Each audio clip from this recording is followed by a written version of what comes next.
শিফটে তুমি যাও। তোর পুত্রে বলতেছে হালার পালা। কুদ্দুস, ও কুদ্দুস, কিছু করো না যে? না কইতেছি, সকাল সকাল ঘুম থেকে উঠে আমার অভ্যাস হয়ে গেছে, তো এই অভ্যাস আমি আর ভাঙবো সেই না। আপনি বিকালে শিফটে আসেন, এটাই চালায় যান।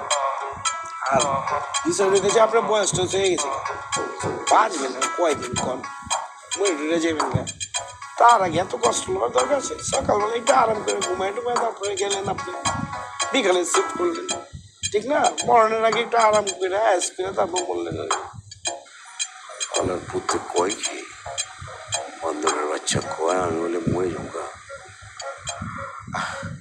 না, আমি কইতেছিলাম না না, কোনো কথা কইতে হইব না আব্বা। হ্যাঁ, যেটা আছে ওইটাই। আপনি বিকালে শিফট কন্টিনিউ করেন, আমি সকালেরটা করে নেবো, ঠিক আছে? আপনি ঘুম থেকে ওইটা একটু আরাম আয়াস কইরা তারপর ধীরে সুস্থে যায় বিকালে শিফটে বইবেন। আরামের দরকার আছে শেষ বয়সে। না, এতই যদি দরদ থাকে তাইলে বাজান তুমি 2 শিফটই করো। না আব্বা, এই ভুল তো আমি করবার পারব না। আমি যাই না শুই না তো আপনার এত বড় ক্ষতি করবার পারি না। এত সর্বনাশ আমি আপনার তোলা কেমতে করি? আপনি আমার ভালো না বাঁচতে পারেন, আমি আপনার অনেক ভালোবাসি। আমি যদি 2 শিফটি কাম করি, আপনার ঘরে বয়ে থাকতে হইব।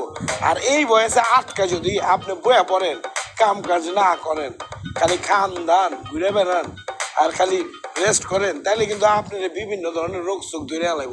এই ডায়াবেটিস হয়ে যেতে পারে, বিভিন্ন আরও রোগ হয়ে যেতে পারে। তখন তো আপনি আরো তাড়াতাড়ি মরে যাবেন, বুঝেন নাই? এর লিগে কইতেছি সকালবেলা একটু আরামায়েস করলেন, বিকালবেলা হালকা পাতলা কাজকর্ম করলেন, সুস্থ থাকবেন, বুঝছেন না? সুস্থ জীবন দরকার আছে। কাজকর্ম একবারে ছেড়ে দিলে মরে যাবেন পারেন, বুঝেন নাই? এখন ঘুমান, কোনো টেনশন নিয়েন না। আমি সকালে আছি, আপনি বিকালবেলা গিয়া কাম করেন, ঘুমান।